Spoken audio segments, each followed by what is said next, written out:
한국의 작은 시골 마을 진얼리는 평화롭고 사계절의 변화가 뚜렷하게 느껴지는 곳이었다. 그날도 마을은 새벽부터 일어나 하루를 시작했고 사람들은 각자의 일상을 살아가고 있었다. 하지만 그 누구도 이날이 마을 전체에 충격을 안겨줄 날이 될 것이라고는 예상하지 못했다. 김민준과 박소라 부부는 두 살배기 아들 태호와 함께 작은 농가에서 살고 있었다. 태호는 부모의 자랑이자 기쁨이었으며 밝고 건강한 아이로 성장하고 있었다. 하지만 겨울이 깊어지면서 태호의 건강 상태가 급격히 악화되기 시작했다. 처음에는 가벼운 기침으로 시작했지만 점차 심해져 호흡곤란 증세까지 보이게 되었다. 여보, 태호가 열이 너무 높아요. 옷이 땀으로 다 젖었어요. 소라가 걱정스러운 표정으로 말했다. 민주는 서둘러 아들을 안아들었다. 태호의 얼굴은 창백했고 숨을 쉴 때마다 가슴이 심하게 오르내렸다. 두 부모는 서둘러 아이를 데리고 마을에서 가장 가까운 병원으로 향했다. 진료를 맡은 이진우 의사는 태호를 세심히 검사한 후 심각한 표정으로 부모를 불렀다. 폐렴 증세가 매우 심각합니다. 즉시 대학병원으로 옮겨야 합니다. 태호는 마을에서 40km 떨어진 대학병원으로 긴급 이송되었다. 하지만 그날 밤 태호의 상태는 급격히 악화되었다. 의료진은 최선을 다해 아이를 살리기 위해 노력했지만 새벽 3시 무렵 심장 박동이 멈추었다. 박상민 의사는 태호의 사망을 선언했다. 정말 유감입니다. 최선을 다했지만 박 의사의 목소리가 떨렸다. 심한 폐렴으로 인한 호흡 부전으로 사망했습니다. 민준과 소라는 믿을 수 없다는 듯 아들의 차가운 몸을 안고 오열했다. 그들의 세상은 그 순간 무너져 내렸다. 병원 측은 필요한 서류를 작성한 후 태호의 시신을 부모에게 인계했고 슬픔에 잠긴 부부는 아들의 시신을 고향 마을로 데려왔다. 마을 사람들은 태호의 장례를 준비하기 위해 모였다. 진얼리에서는 전통적으로 고인의 시신을 집에 모시고 3일간의 장례를 치르는 관습이 있었다. 태호의 작은 관은 민준의 집 대청마루에 놓였고 그의 부모와 가까운 친척들이 옆에서 지켰다. 장례식을 앞둔 전날 밤 민준과 소라는 아이의 관 옆에서 잠들지 못한 채 밤을 새웠다. 날이 밝아오면서 친지들과 마을 주민들이 조문을 위해 하나둘 모이기 시작했다. 작은 관 속의 태호는 마치 깊은 잠에 빠진 것처럼 평화로워 보였다. 우리 아들. 소라는 아이의 차가운 뺨을 쓰다듬으며 속삭였다. 그 순간이었다. 그 누구도 예상하지 못한 믿을 수 없는 일이 일어났다. 관 속에 누워있던 태호가 천천히 눈을 떴다. 그리고 몸을 일으켜 앉더니 맑은 목소리로 말했다. 엄마, 물 주세요. 그 자리에 있던 모든 사람들은 공포와 충격에 질려 비명을 질렀다. 소라는 놀라 뒤로 넘어졌고 민주는 벌떡 일어나 아들을 향해 달려갔다. 태호야, 태호야. 민주는 떨리는 손으로 아들을 안아들었다. 태호는 아버지를 바라보며 다시 한번 말했다. 아빠, 목마워요. 민주는 서둘러 물을 가져왔고 태호는 물을 한 모금 마셨다. 그러나 그 순간 태호의 눈이 다시 감기기 시작했고 몸이 스르르 힘을 잃었다. 다시 한번 그의 작은 몸에서 생기가 사라졌다. 태호야. 안 돼, 안 돼. 소라는 아이를 와락 끌어안았다. 민주는 즉시 아이를 차에 태우고 병원으로 달려갔다. 하지만 병원에 도착했을 때 의사들은 다시 한번 태호의 사망을 확인했다. 그들은 민준과 소라의 이야기를 믿지 않았다. 그런 일은 의학적으로 불가능합니다. 박상민 의사는 차분히 설명했다. 아마도 극심한 슬픔으로 인한 환각이었을 겁니다. 하지만 민준은 확신했다. 자신의 아들이 그 짧은 순간 동안 다시 살아났다는 것을. 그리고 그것은 의료진의 실수로 아이가 제대로 치료받지 못한 결과라고 생각했다. 우리 아들은 살아 있었습니다. 당신들이 잘못 진단한 거예요. 민준은 분노와 슬픔에 휩싸여 외쳤다. 민준과 소라는 병원을 상대로 소송을 제기하기로 결심했다. 그들은 아들이 실제로는 깊은 혼수 상태에 있었을 뿐 완전히 사망한 것은 아니었다고 주장했다. 만약 의료진이 더 신중하게 진찰했다면 태호는 살 수 있었을지도 모른다는 생각이 그들을 괴롭혔다. 이 사건은 순식간에 전국적인 뉴스가 되었다. 죽음에서 깨어난 아이, 혹은 기적의 순간이라는 제목의 기사들이 신문과 방송을 통해 퍼져나갔다. 의학계에서는 이러한 현상에 대한 설명을 찾기 위해 다양한 이론을 제시했고, 종교계에서는 기적이라 부르기 시작했다. 소송이 시작되었지만 의료진은 자신들의 진단이 정확했다고 주장했다. 그들은 태호의 생명징후가 완전히 사라졌으며 모든 의학적 절차를 제대로 따랐다고 말했다. 하지만 민준과 소라는 굴하지 않았다. 그들은 아들의 순간적인 부활이 의학적 오류의 증거라고 확신했다. 소송이 진행되는 동안 진월리 마을은 깊은 슬픔과 미스터리에 휩싸였다. 태호의 장례식은 예정대로 치러졌지만 마을 사람들 사이에서는 이상한 소문들이 돌기 시작했다. 어떤 이들은 태호의 영혼이 아직 이승을 떠나지 못했다고 말했고, 다른 이들은 그것이 부모의 깊은 슬픔이 만들어낸 환상이라고 생각했다. 소라는 매일 밤 아들의 작은 무덤을 찾아가 이야기를 나눴다. 그녀는 아들이 그날 보여준 짧은 생명의 순간이 자신을 위한 마지막 인사였다고 믿고 싶었다. 하지만 한편으로는 병원의 실수로 아들을 빼앗겼다는 생각에 괴로워했다. 민주는 다른 방식으로 슬픔에 대처했다. 그는 아들의 사례와 유사한 의학적 미스터리를 찾아 밤낮 없이 연구했다. 그는 인터넷과 도서관에서 라자루스 증후군이라 불리는 현상에 대한 자료를 찾아냈다. 이는 공식적으로 사망 선고를 받은 후에 자발적으로 순환이 재개되는 극히 드문 상황을 말했다.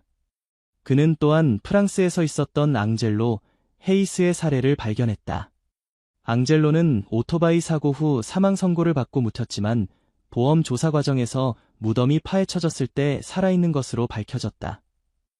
이러한 사례들은 민준에게 희망과 동시에 깊은 후회를 안겨주었다. 소송은 장기화되었고 양측은 치열하게 공방을 이어갔다. 민준과 소라 측은 여러 의료 전문가를 증인으로 세워 태호의 상태가 제대로 진단되지 않았을 가능성을 주장했다. 반면 병원 측은 모든 의료 절차가 정확히 수행되었으며 부모가 주장하는 깨어남은 시신의 자연적인 움직임이나 부모의 심리적 상태로 인한 착각일 수 있다고 반박했다. 법정 공방이 계속되는 사이 민주는 점점 더 깊은 우울증에 빠져들었다. 그는 자신이 아들을 구하지 못했다는 죄책감에 시달렸고 밤마다 악몽에 시달렸다. 그의 악몽에서는 항상 태호가 관 속에서 깨어나 도움을 요청하는 모습이 반복되었다. 소라 역시 큰 상처를 입었지만 그녀는 점차 현실을 받아들이기 시작했다. 그녀는 남편과 달리 태호의 짧은 귀한 의학적 오류보다는 특별한 선물이었다고 생각하기 시작했다. 마지막으로 아들의 목소리를 듣고 눈을 볼 수 있었던 순간을 감사히 여겼다. 여보, 우리는 계속 이렇게 살 수 없어요. 소라가 어느 날 밤 민준에게 말했다. 태호는 우리가 행복하길 원할 거예요. 하지만 민준은 여전히 놓을 수 없었다. 나는 진실을 알아야 해. 우리 아들에게 무슨 일이 있었는지. 소송이 1년째 되던 해 법원은 최종 판결을 내렸다. 판사는 민준과 소라의 주장에 동정적이었지만 의학적 증거가 부족하다는 이유로 병원 측에 손을 들어주었다. 태호의 사망은 의료 과실이 아닌 불가항력적인 질병의 결과로 인정되었다. 판결 이후 민주는 더욱 깊은 절망에 빠졌다. 그는 마을 사람들을 피해 집에 틀어박혔고 술에 의존하기 시작했다.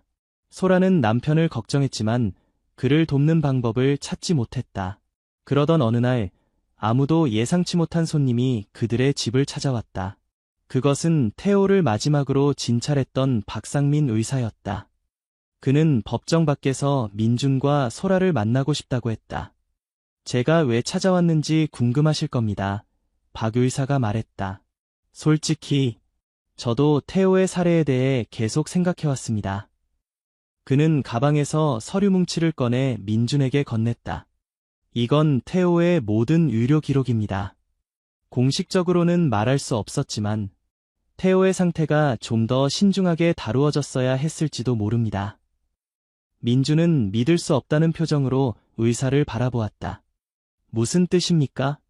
태호의 증상은 매우 복잡했습니다. 사망 직전에 검사에서 놓친 부분이 있을 수 있어요. 완전한 확신을 가지고 사망을 선언하기 전에 더 많은 검사를 했어야 했을지도 모릅니다. 박 의사의 고백은 민준과 소라에게 복잡한 감정을 안겨주었다. 한편으로는 그들의 의심이 옳았다는 증거였지만 다른 한편으로는 이미 돌아올 수 없는 아들에 대한 슬픔을 더했다. 제가 이 말을 드리는 이유는 같은 실수가 반복되지 않았으면 해서입니다. 저는 병원 내부에서 응급 상황에서의 사망 선고 절차를 개선하기 위해 노력하고 있어요. 민주는 오랫동안 침묵했다. 그의 마음속에서는 분노와 복수심, 그리고 아들에 대한 깊은 그리움이 교차했다. 하지만 그의 입에서 나온 것은 예상치 못한 질문이었다. 태호, 우리 아들이 고통스러워했나요? 박 의사의 눈에 눈물이 고였다. 아니요. 그 아이는 평화롭게 떠났습니다. 정말 약속드립니다. 그날 밤, 민주는 처음으로 마음의 평화를 느꼈다. 아들의 죽음에 대한 의문은 여전히 완전히 해결되지 않았지만 그는 이제 앞으로 나아갈 준비가 되었다고 느꼈다. 수개월 후 민준과 소라는 아들의 이름을 딴 재단을 설립했다. 태호 재단은 농촌 지역의 어린이 의료 서비스를 개선하고 응급 의료 시스템을 강화하는 데 기여했다. 그들은 자신들과 같은 비극이 다른 가족에게 일어나지 않기를 바랐다. 박상민 의사 역시 이 재단에 적극적으로 참여했다. 그는 자신의 경험을 바탕으로 의사들에게 더 신중한 진단의 중요성을 알리는 데 헌신했다. 그의 노력으로 병원은 의심스러운 사망 사례에 대한 추가 검사 프로토콜을 도입했다. 시간이 흐르면서 민준과 소라는 새로운 아이를 입양했다. 그들은 태호를 잊지 않았지만 그의 기억을 간직한 채 새로운 사랑을 나누기로 했다. 입양한 아이 수호는 태호와 비슷한 나이였고 부모의 사랑을 필요로 했다. 태호가 우리에게 보내준 선물 같아요. 소라는 수호를 안으며 말했다. 민주는 미소를 지었다. 그는 이제 아들의 짧은 깨어남이 단순한 의학적 현상이 아니라 그들에게 전하는 마지막 메시지였을지도 모른다고 생각했다. 아마도 태호는 그들에게 삶을 계속하라고, 사랑을 계속하라고 말하고 싶었는지도 모른다. 진월리 마을 사람들은 이제 태호의 기적이라고 부르는 이 사건을 오랫동안 기억했다. 그것은 슬픔과 미스터리가 뒤섞인 이야기였지만 동시에 희망과 치유, 그리고 용서에 관한 이야기이기도 했다. 민준과 소라는 매년 태호의 생일과 그가 잠시 깨어났던 날을 특별히 기념했다. 그들은 마을 어린이들과 함께 풍선을 하늘로 날리며 천국에 있는 태호에게 메시지를 보냈다. 엄마 아빠는 널 항상 사랑해, 태호야. 소라는 매번 풍선을 놓아주며 속삭였다. 그리고 그들은 믿었다. 어딘가에서 태호가 그 메시지를 받고 미소 짓고 있을 것이라고. 장례식에서 일어난 기적 같은 사건은 의학계에서 계속해서 연구되었다. 많은 의사들이 이 사례를 분석했고 다양한 이론이 제시되었다. 일부는 라자루스 증후군이라는 희귀한 의학적 현상으로 설명했고 또 다른 이들은 태호의 뇌가 완전히 기능을 멈추기 전에 마지막 신경 활동이 있었을 가능성을 제기했다. 하지만 민준과 소라에게 중요한 것은 의학적 설명이 아니었다. 그들에게 중요한 것은 아들이 마지막 순간에 그들에게 보여준 작은 기적이었다. 태호 재단은 해가 지날수록 성장했다. 처음에는 작은 지역 단체로 시작했지만 점차 전국적인 규모로 확장되었다. 재단은 특히 진단이 어려운 소아 질환 연구와 농촌 지역의 의료 서비스 개선에 초점을 맞추었다.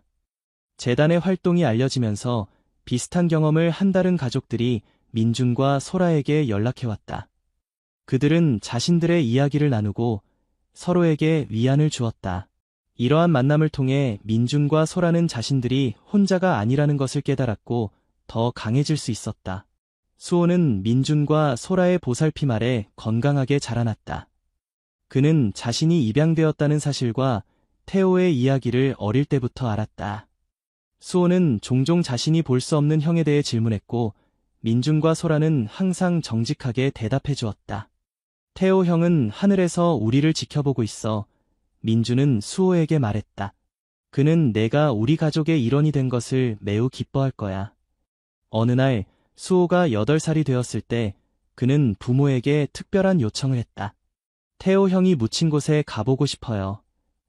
민준과 소라는 수호를 데리고 태호의 묘지를 찾았다. 작은 묘비 앞에서 수호는 잠시 눈을 감고 무언가를 속삭였다. 뭐라고 말한 거니? 소라가 물었다. 수호는 미소를 지었다. 태호 형에게 약속했어요. 제가 엄마 아빠를 잘 돌볼 거라고요. 민준과 소라는 서로를 바라보며 눈물을 흘렸다. 그들은 비록 태호를 잃었지만 그의 짧은 생애가 가져다준 변화와 사랑은 계속해서 이어지고 있다고 느꼈다. 태호 재단의 10주년을 맞아 민준과 소라는 특별한 행사를 계획했다. 그들은 전국에서 유료 전문가들과 비슷한 경험을 한 가족들을 초대했다. 행사의 주제는 삶과 죽음의 경계였으며 의학적 진단의 한계와 개선 방안에 대한 토론이 이루어졌다. 행사의 마지막 날, 민준은 무대에 올라 자신의 이야기를 나누었다. 우리는 아들 태호를 통해 많은 것을 배웠습니다. 삶과 죽음이 단순히 흑백으로 나눌 수 없는 복잡한 과정이라는 것, 그리고 사랑하는 사람을 잃는 아픔 속에서도 새로운 목적과 의미를 찾을 수 있다는 것을요. 그의 연설은 참석자들에게 깊은 감동을 주었다. 특히 박상민 의사는 민준의 용기와 헌신에 큰 감명을 받았다. 그는 자신의 과오를 인정하고 개선하기 위해 노력한 것이 얼마나 중요한 결과를 가져왔는지 실감했다. 행사가 끝난 후 한 노인이 민준에게 다가왔다. 그는 자신을 민간의학 연구자라고 소개했다. 김 선생님, 저는 오랫동안 임사체험과 유사한 현상들을 연구해왔습니다. 태호 군의 사례는 매우 특별하지만 완전히 설명할 수 없는 것은 아닙니다. 노인은 민준에게 오래된 책 한 권을 건넸다. 이 책에는 한국 전통의학에서 기록된 유사한 사례들이 있습니다. 옛 의원들은 이를 혼반환, 즉 영혼의 짧은 귀환이라고 불렀죠. 민준은 호기심에 책을 펼쳤다. 거기에는 조선시대부터 기록된 여러 사례들이 있었다. 장례식 중에 잠시 깨어났다가 다시 사망한 사람들, 매장 직전에 생명의 징후를 보인 사람들의 이야기가 상세히 기록되어 있었다. 현대의학은 아직 이런 현상을 완전히 설명하지 못합니다. 하지만 그렇다고 해서 그것이 존재하지 않는다는 뜻은 아니죠. 이 만남은 민준에게 새로운 관점을 제공했다. 그는 아들의 경험이 단순히 의학적 오류가 아닌 인간의 생명과 죽음이 가진 미스터리의 일부일 수 있다고 생각하기 시작했다. 민준은 그 책을 소라와 함께 밤늦게까지 읽었다. 책에는 영혼의 마지막 작별 인사라고 불리는 현상에 대한 설명도 있었다. 이는 사망한 사람이 사랑하는 이들에게 마지막 인사를 전하기 위해 잠시 돌아온다는 믿음이었다. 만약 그것이 사실이라면 소라가 말했다. 태호는 우리에게 작별 인사를 하러 온 걸까요? 민준은 아내의 손을 잡았다. 아마도. 하지만 나는 그가 우리에게 더 많은 것을 남겼다고 생각해. 그는 우리에게 새로운 삶의 목적을 주었어. 태호의 죽음 이후 15년이 지났다. 민준과 소라는 이제 중년이 되었고 수호는 대학생이 되었다. 그는 의학을 공부하기로 결정했고 특히 소아과와 응급의학에 관심을 가지고 있었다. 수호의 선택은 우연이 아니었다. 그는 자신이 결코 만나보지 못한 형의 이야기에 영향을 받아 의사가 되기로 결심했다. 저는 태호 형처럼 고통받는 아이들이 없었으면 좋겠어요. 수호는 부모님에게 말했다. 그리고 의사들이 더 정확한 진단을 내릴 수 있도록 도움이 되고 싶어요. 민준과 소라는 아들의 결정을 자랑스럽게 생각했다. 그들은 태호의 짧은 생애가 수호에게 영감을 주었다는 사실에 감동받았다. 태호 재단은 이제 전국적으로 인정받는 단체가 되었다. 그들은 특히 농촌 지역의 의료 서비스 개선과 어린이 응급 의료 시스템 강화에 큰 기여를 했다. 재단의 노력으로 여러 작은 마을에 소아과 클리닉이 설립되었고 의료진들은 응급 상황에서의 정확한 진단을 위한 교육을 받았다. 민주는 재단의 활동을 통해 많은 삶을 변화시켰다. 그는 더 이상 분노와 슬픔에 사로잡힌 사람이 아니었다. 대신 그는 아들의 이름으로 선한 일을 하는데 헌신했다. 소라 역시 재단에서 중요한 역할을 맡았다. 그녀는 비슷한 경험을 한 부모들을 위한 지원 그룹을 이끌며 그들이 슬픔을 이겨내고 앞으로 나아갈 수 있도록 도왔다. 그러던 어느 날, 민주는 예상치 못한 방문객을 맞이했다. 그녀는 자신을 이지연이라고 소개했고, 딸 서연이 최근 폐렴으로 사망한 후 특이한 경험을 했다고 말했다. 저희 딸도 장례식 중에 잠시 눈을 떴어요. 지연이 떨리는 목소리로 말했다. 아무도 믿어주지 않아요. 의사들은 제가 환각을 보았다고 해요. 하지만 저는 알아요. 서연이가 저에게 작별 인사를 하러 왔다는 것을. 민주는 자신의 경험을 떠올리며 깊은 공감을 느꼈다. 저도 처음에는 아무도 믿어주지 않았어요. 하지만 당신은 혼자가 아닙니다. 그는 지연에게 태호의 이야기를 들려주었고 그녀에게 노인에게서 받은 책을 보여주었다. 책에는 수백 년 동안 기록된 유사한 사례들이 있었다. 이런 경험은 드물지만 당신만 겪은 일은 아닙니다. 민준이 말했다. 어떤 사람들은 이를 의학적 현상으로 설명하고 다른 사람들은 영적인 경험이라고 생각해요. 중요한 것은 당신이 겪은 일이 실제라는 겁니다.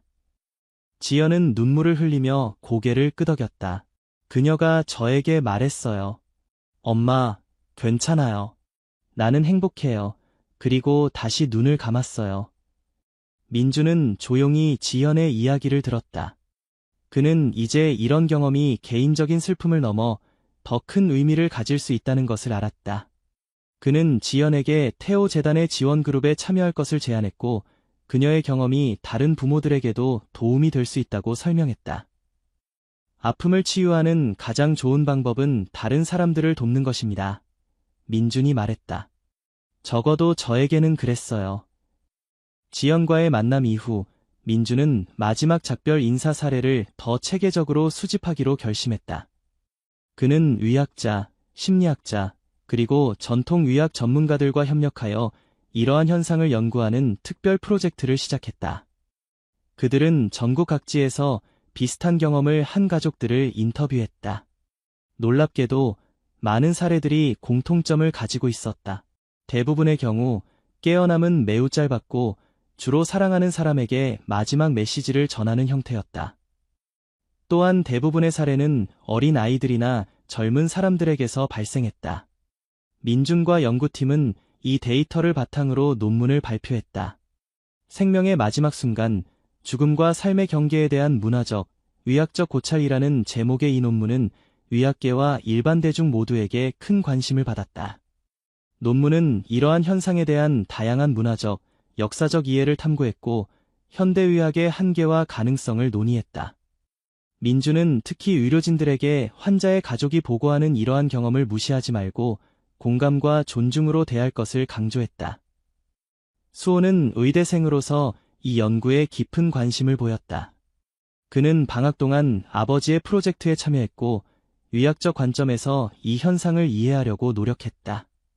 아버지, 몇몇 의학 논문에서는 이런 현상을 자율신경계의 일시적 재활성화로 설명하고 있어요. 수호가 어느 날 말했다. 하지만 저는 그것만으로는 모든 사례를 설명할 수 없다고 생각해요. 민주는 아들의 의견에 동의했다. 의학은 많은 것을 설명할 수 있지만 모든 것을 설명할 수는 없단다. 때로는 우리가 이해할 수 없는 일들이 일어나기도 해. 그들의 연구는 점차 국제적인 관심을 받기 시작했다. 유럽과 미국의 연구자들이 협력을 제안했고 비슷한 사례들이 전 세계에서 보고되었다. 이는 더 이상 한국만의 현상이 아니라 인간 경험의 보편적인 부분일 수 있다는 것을 시사했다. 20주기가 다가오면서 민준과 소라는 태호를 기리기 위한 특별한 행사를 계획했다. 이번에는 단순한 추모를 넘어 삶과 죽음에 대한 다양한 문화적, 의학적, 영적 관점을 탐구하는 국제 콘퍼런스를 개최하기로 했다. 콘퍼런스에는 전 세계에서 의사, 과학자, 종교 지도자, 철학자들이 참석했다. 그들은 죽음의 정의, 임종 경험, 그리고 마지막 작별 인사 현상과 같은 주제에 대해 토론했다. 민주는 개회사에서 이렇게 말했다. 우리는 20년 전 아들 태호를 잃었습니다.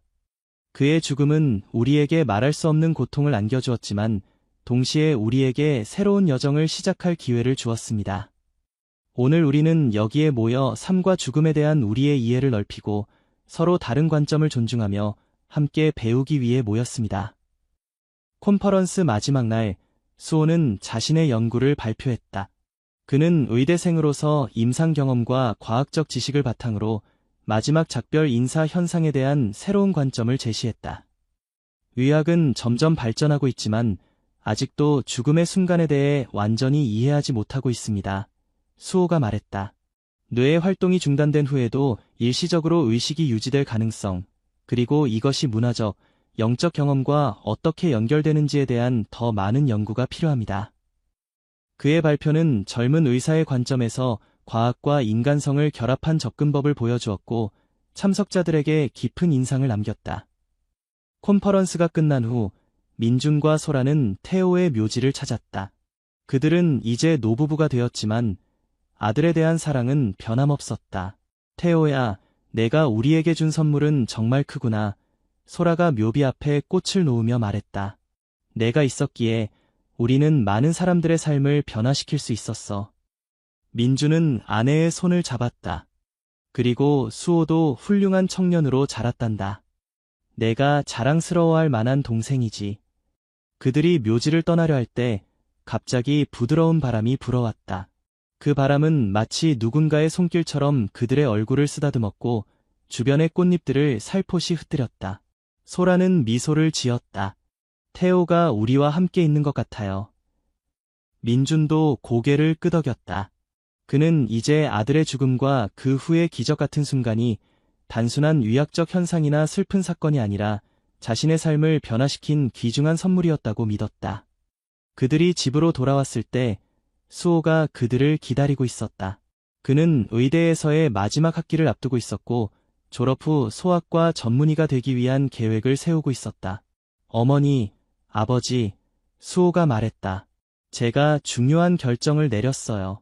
졸업 후에 농촌 지역 병원에서 일하고 싶어요. 유료 서비스가 부족한 곳에서 아이들을 돕고 싶습니다. 민준과 소라는 감동했다.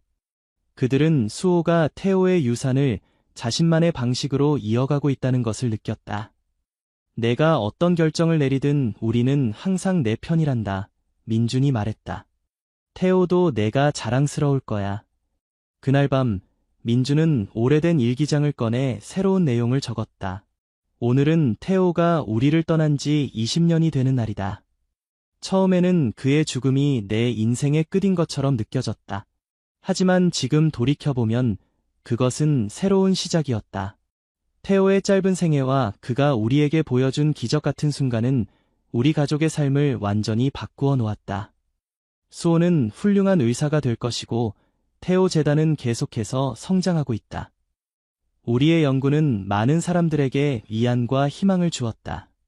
그리고 나는 이제 이해한다. 죽음이 끝이 아니라는 것을, 사랑은 죽음을 초월한다는 것을, 그리고 가장 어두운 순간에도 빛은 존재한다는 것을. 태호야, 내가 준 선물에 감사한다. 내가 그날 잠시 깨어나 우리에게 말을 건네준 그 순간은 우리 삶의 가장 고통스러운 시간이었지만 동시에 가장 소중한 선물이 되었다. 민주는 일기장을 닫고 창밖을 바라보았다. 밤하늘에는 별들이 빛나고 있었고 그는 아들이 어딘가에서 자신을 지켜보고 있다고 느꼈다. 그의 마음은 이제 평화로웠다. 태호의 죽음과 그 후의 미스터리한 사건은 여전히 완전히 설명되지 않은 채로 남아있었지만 그것은 더 이상 중요하지 않았다.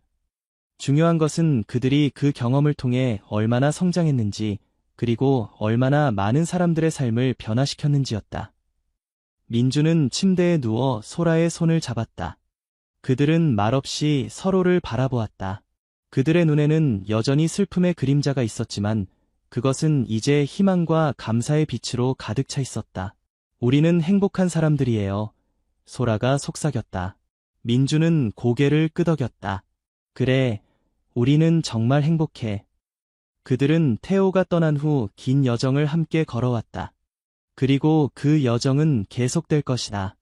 슬픔에서 희망으로, 상실에서 새로운 목적으로, 그리고 죽음의 미스터리에서 삶의 경이로움으로. 태호의 이야기는 이제 단순한 비극이 아니었다. 그것은 사랑, 용기, 그리고 인간 경험의 심오한 미스터리에 관한 이야기였다.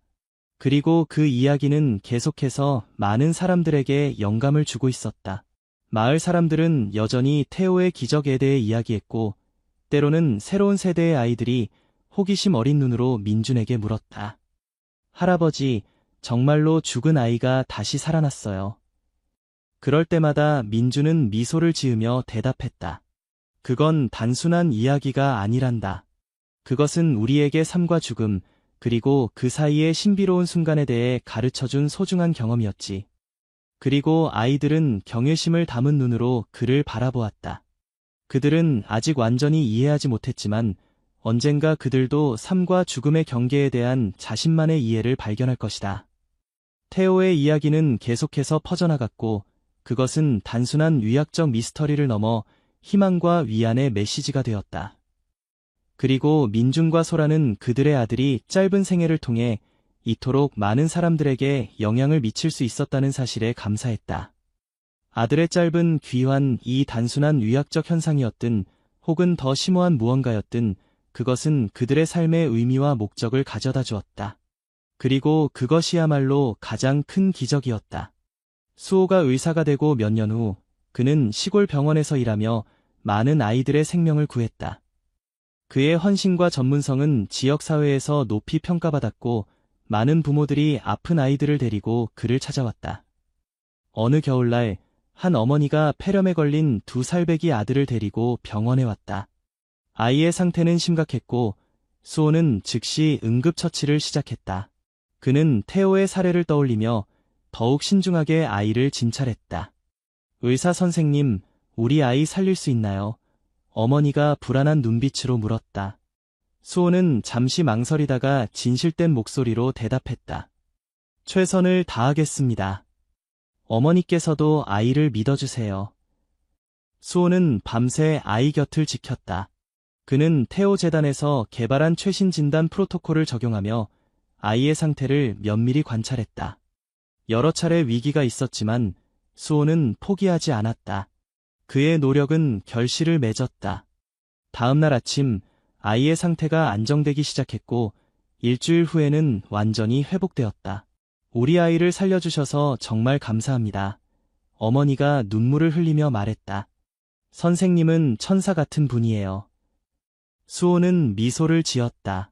제가 한 일은 없습니다. 저는 단지 제가 배운 것을 실천했을 뿐이에요. 그리고 어쩌면 제 형이 저를 도왔을지도 모르죠. 그날 저녁 수호는 부모님에게 전화를 걸었다. 오늘 한 아이를 살렸어요. 태호 형이 저에게 가르쳐준 교훈 덕분이에요. 전화기 너머로 민준과 소라의 자랑스러운 목소리가 들려왔다. 그들은 아들의 성취를 축하하며 태호의 유산이 이렇게 계속되고 있다는 사실에 감사했다. 시간이 흐르면서 태호의 이야기는 의학적, 영적 연구의 중요한 사례가 되었다. 민준과 소라가 시작한 연구는 의학계에 새로운 관점을 제시했고 많은 병원들이 임종과 관련된 프로토콜을 개선했다. 태호 재단은 이제 국제적인 기관이 되어 전 세계의 어려운 환경에 처한 아이들을 돕고 있었다. 그들은 특히 농촌 지역의 의료시설 개선과 의료진 교육에 중점을 두었다. 민준과 소라는 이제 노년기에 접어들었지만 여전히 재단의 활동에 적극적으로 참여했다. 그들은 자신들의 경험을 바탕으로 많은 사람들에게 이안과 희망을 전하는 강연을 계속했다. 태호의 30주기를 맞아 그들은 특별한 회고록을 출판했다. 작은 기적, 우리 아들 태호의 이야기라는 제목의 이 책은 베스트셀러가 되었고 많은 독자들에게 깊은 감동을 주었다. 책의 마지막 장에서 민준은 이렇게 썼다. 우리는 아들 태호를 잃은 후 긴 여정을 걸어왔습니다. 그 여정은 때로는 고통스럽고 혼란스러웠지만 동시에 아름답고 의미 있는 것이었습니다. 태호가 우리에게 보여준 짧은 기적의 순간은 우리 삶을 완전히 바꾸어 놓았습니다. 우리는 이제 죽음이 끝이 아니라는 것을 압니다. 그것은 단지 다른 형태의 시작일 뿐입니다. 태호는 비록 육체적으로는 우리 곁을 떠났지만 그의 영향력은 여전히 우리와 함께하며 수많은 사람들의 삶을 변화시키고 있습니다. 슬픔은 결코 완전히 사라지지 않습니다. 그것은 우리의 일부가 되어 함께 흐르지만 시간이 지나면서 그 성격이 변화합니다. 처음에는 날카롭고 견디기 힘든 고통이었던 것이 점차 감사와 사랑이 담긴 그리움으로 변해갑니다. 우리는 태호가 우리에게 준 선물에 영원히 감사할 것입니다. 그의 짧은 생애와 그 후의 기적의 순간은 우리에게 삶의 소중함과 죽음의 신비로움을 가르쳐 주었습니다. 그리고 가장 중요한 것은 사랑은 죽음보다 강하다는 것을 깨닫게 해주었습니다. 이 회고록은 전 세계 여러 언어로 번역되었고 비슷한 경험을 한 가족들에게 위안을 주었다. 그것은 단순한 슬픈 이야기가 아니라 희망과 치유, 그리고 새로운 시작에 관한 이야기였다. 수호는 이제 유명한 소아과 의사가 되어 자신만의 클리닉을 운영하고 있었다. 그의 클리닉 이름은 태호의 집으로 형을 기리는 의미를 담고 있었다. 그는 특히 중증 호흡기 질환을 가진 아이들을 치료하는 데 전문성을 가지고 있었고 많은 생명을 구했다. 민준과 소라는 손자들과 함께 시간을 보내며 평화로운 노년을 보내고 있었다. 수호는 결혼하여 두 아이의 아버지가 되었는데 그중 첫째 아들의 이름을 태호라고 지었다. 어느 날 어린 태호가 할아버지에게 물었다. 할아버지, 제가 삼촌 이름을 가지고 있다면서요. 삼촌은 어떤 분이었어요? 민주는 손자를 무릎에 앉히고 부드럽게 대답했다. 내 삼촌은 아주 특별한 아이였단다. 그는 짧은 시간 동안 이 세상에 있었지만 많은 사람들의 삶을 바꾸어 놓았지. 그리고 내가 그의 이름을 물려받았다는 것은 아주 큰 영광이란다. 제가 커서 삼촌처럼 특별한 사람이 될 수 있을까요? 어린 태호가 물었다. 물론이지. 민준이 미소를 지으며 대답했다. 너는 이미 특별하단다. 그리고 내가 삼촌의 이름을 가진 것처럼 그의 따뜻한 마음도 함께 가지고 있을 거야. 그날 밤 민준은 창밖의 별을 바라보며 조용히 말했다. 태호야, 내가 우리에게 준 선물은 계속해서 자라고 있구나. 내 이름을 가진 손자도 너처럼 특별한 아이란다. 고마워, 내 아들. 별들이 더욱 밝게 빛나는 것 같았고 부드러운 바람이 민준의 얼굴을 쓰다듬었다. 그 순간 그는 아들이 여전히 자신과 함께 있다는 것을 느꼈다. 태호의 이야기는 끝나지 않았다. 그것은 계속해서 새로운 세대에게 전해지며 사람들에게 삶과 죽음, 그리고 그 사이의 신비로운 순간에 대해 생각하게 만들었다. 그리고 그것이야말로 진정한 불멸이었다. 마을 사람들은 여전히 태호의 기적에 대해 이야기했고 이제 그것은 지역의 전설이 되었다. 하지만 민준과 소라에게 그것은 단순한 이야기가 아니었다. 그것은 그들의 삶을 변화시킨 진실된 경험이었고 아들의 마지막 선물이었다. 어떤 사람들은 그날 태호가 보여준 짧은 깨어남이 단순한 의학적 현상이었다고 말했고 다른 사람들은 그것이 영적인 경험이었다고 믿었다. 하지만 민준과 소라에게 중요한 것은 그 경험의 과학적 설명이 아니라 그것이 그들의 삶에 가져다준 변화와 의미였다. 태호가 떠난 지 40년이 지난 어느 봄날 민준과 소라는 태호의 묘지를 찾았다. 그들은 이제 많이 늙었지만 서로를 의지하며 여전히 강한 사랑으로 함께했다. 그들이 묘지 앞에 서 있을 때 갑자기 따뜻한 바람이 불어왔고 벚꽃잎들이 하늘에서 춤을 추듯 내려앉았다. 태호가 우리를 반겨주는 것 같아요. 소라가 미소를 지으며 말했다. 민주는 고개를 끄덕였다. 그래, 그는 항상 우리와 함께 있었어. 그들은 손을 꼭 잡고 묘비 앞에 앉았다. 그리고 태호에게 그동안 있었던 일들, 수호와 손자들의 이야기, 그리고 태호 재단이 이룬 성과들에 대해 이야기했다. 우리 아들, 내가 자랑스러워할 일들이 정말 많구나. 민준이 말했다. 내가 우리에게 준 선물은 계속해서 자라고 있어. 그들이 묘지를 떠날 때 소라는 마지막으로 돌아보며 말했다. 우리는 곧 다시 만날 거야, 태호야. 그때까지 잘 있어. 민주는 아내의 손을 꼭 잡았다. 그들은 테오의 죽음과 그 후의 기적 같은 순간을 통해 삶과 죽음에 대한 더 깊은 이해를 얻었다. 그들은 이제 죽음을 두려워하지 않았고 그것을 또 다른 여정의 시작으로 받아들였다. 그들이 집으로 돌아가는 길에 하늘은 아름다운 석양으로 물들어 있었다. 그 빛은 마치 테오가 보내는 마지막 인사처럼 따뜻하고 아름다웠다. 민준과 소라는 서로를 바라보며 미소 지었다. 그들의 눈에는 여전히 슬픔의 그림자가 있었지만 그것은 이제 깊은 사랑과 감사의 빛으로 덮여 있었다. 테오의 이야기는 이렇게 계속되었다. 그것은 처음에는 슬픔과 상실의 이야기였지만 점차 희망과 사랑, 그리고 삶의 신비로운 연속성에 관한 이야기로 변모해갔다. 그리고 그 이야기는 오랫동안 많은 사람들에게 영감을 주며 계속될 것이다. 왜냐하면 진정한 사랑은 결코 끝나지 않기 때문이다.